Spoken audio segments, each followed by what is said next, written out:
Have Franklin Kojo, and he is the founding president of IMANI Ghana. Hello, good afternoon, Franklin. Good afternoon, and thanks for joining us here. It's a pleasure.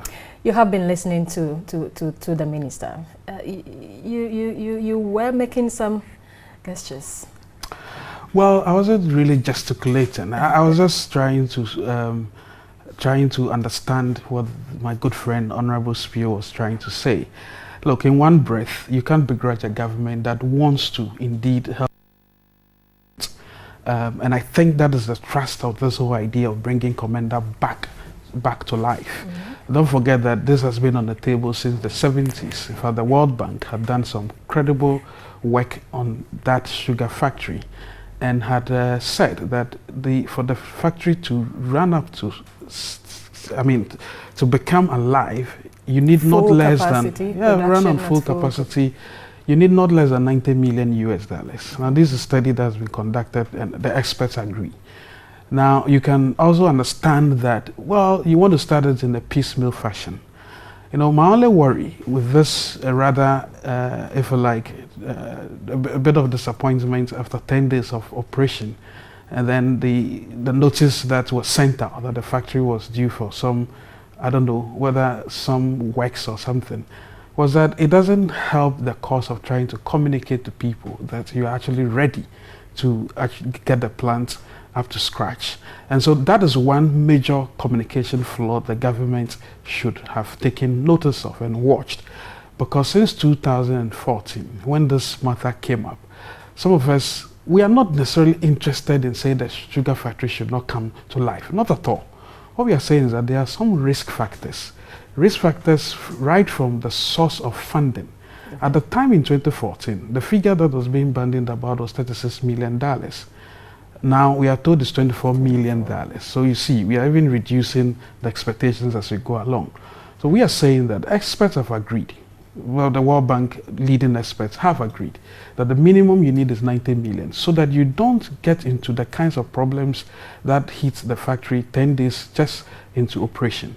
And I think it's also important. Well, the maintenance is expected in any factory, but that's supposing that the factory had been in operation for probably a year or two. I don't know the type of equipment that had been bought, which would demand that after 10 days of operation, it will be due for maintenance for the next 6 months.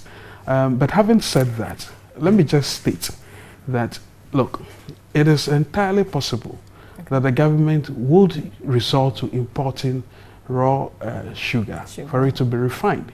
But raw sugar from Latin America, which is the most places essentially where you get a lot of it, comes not cheap as well. Our argument really is that the Komenda catchment area, and even if you added the Suchari, cannot ramp up the necessary raw material production in order to keep the factory alive. Does that suggest that IMANI, is against the revamping or the revamp of the sugar factory? No, not at all. We've never been against anything that the government wants to do. Okay. As always, we've always given a reality, world-based view to suggest that look at the risk factors, and the risk factors that stares in the face. So it doesn't become another white elephant. So this is actually good advice. Okay. And so we are not necessarily against the government at all. In fact, we've never said that. What is IMANI's, roadmap, to the Komenda Sugar Factory? Well, first of all, you need not less than 7,000 hectares of land in order to make Komenda Sugar Factory come full alive. What is being said of right now is about 1,000 hectares. And even that, we still haven't, we don't have a proper strategy as to how to cultivate all of that.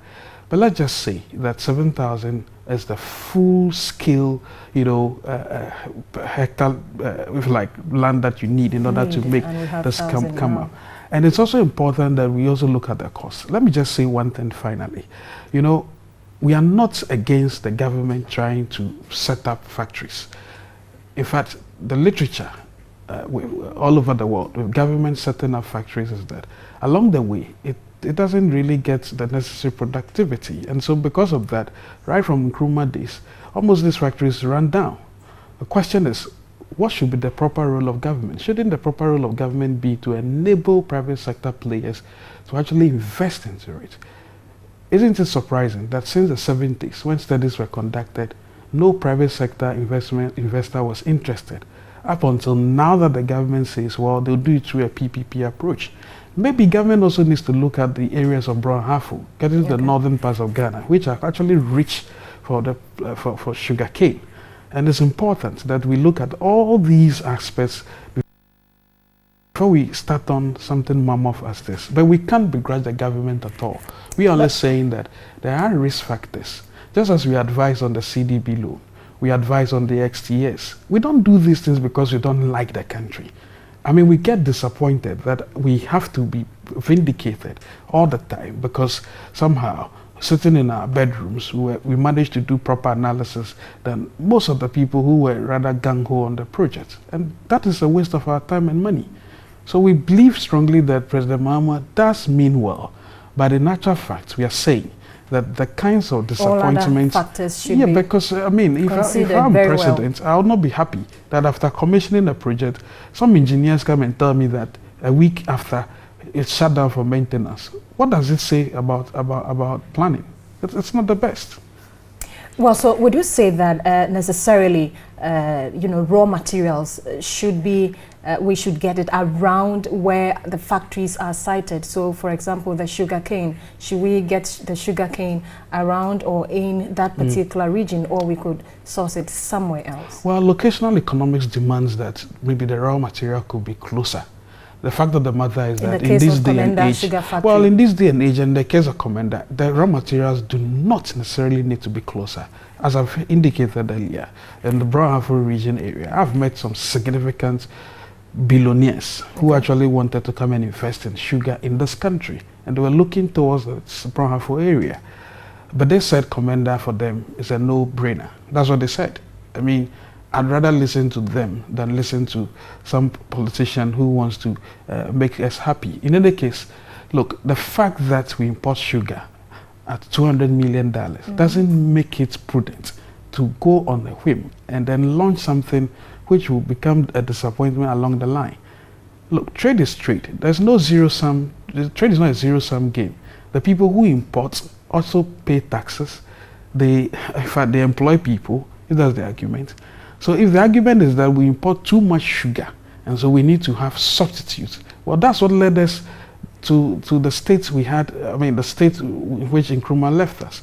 And indeed, most Latin American countries and most African countries suffered the same fate when they decided to create local champions, but had not got the discipline in place in order to ramp up production and keep these factories alive. So what is happening today is not necessarily different from the 70s, but we are saying the government does need to fill the unemployment gap, which is, I'm sure, the reason debt for going ahead to do this. Fair enough.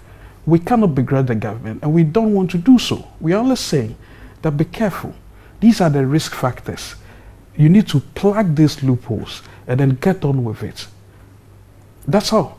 Are we going to see a total halt in the production of sugar at the Komenda Sugar Factory anytime soon? Well, I'm not a clairvoyant, but from where IMANI stands, you have let me tell you one thing. We at IMANI are never happy when we have some bad news. It's not in our blood. It's not in our DNA to be fishing for bad news. Not at all.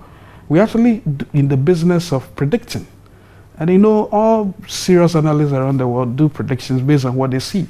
So when we do them, the treatment should not be one of fetish, or we should be treated like people who deal in juju and tricks. Okay. No, we are just interested in ensuring that we have an organized system of doing things. If the state wants to lead it, well, fine and dandy, but they must get significant private sector investment and a roadmap, a plan.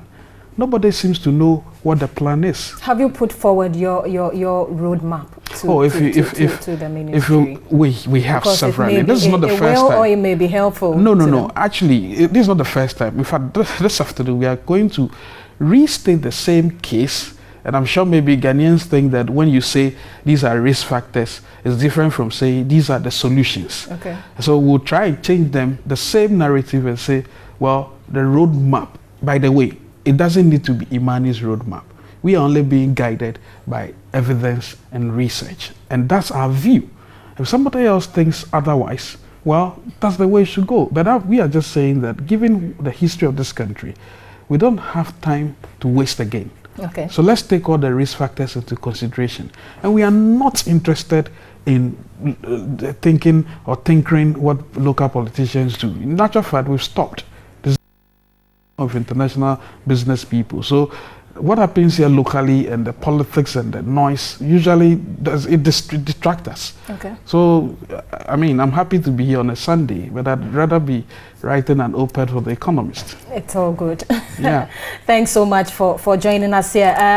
I have been speaking with Franklin Kojo on the issue of the Komenda Sugar Factory. But once he is here, let's just look at the June 3 disaster issue. And they also have some issues with that as well. A year down the line, the report's not fully out. This is a personal view rather than an IMANI view. Okay. Let me just say, did I hear that the report is not out?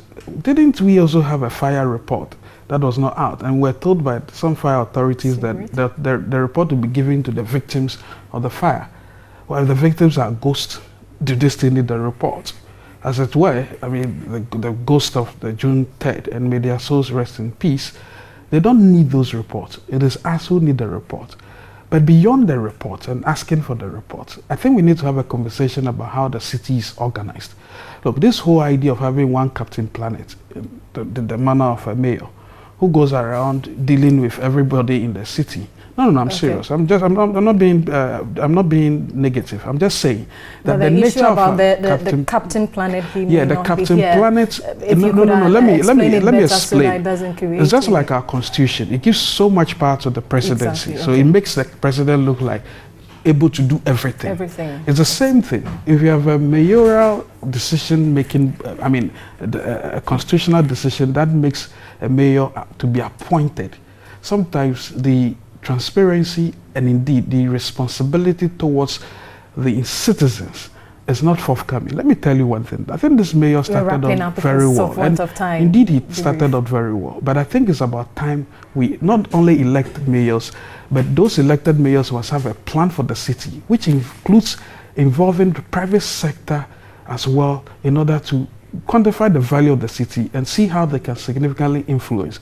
We don't want to have a Captain Planet run a city. All right. Thank you. Point well made. And thank you very much, Mr. Franklin Kojo, for joining us here in the studio. We are most grateful. I have been speaking with the founding president of IMANI Ghana, Franklin Kojo. This is Midday Live.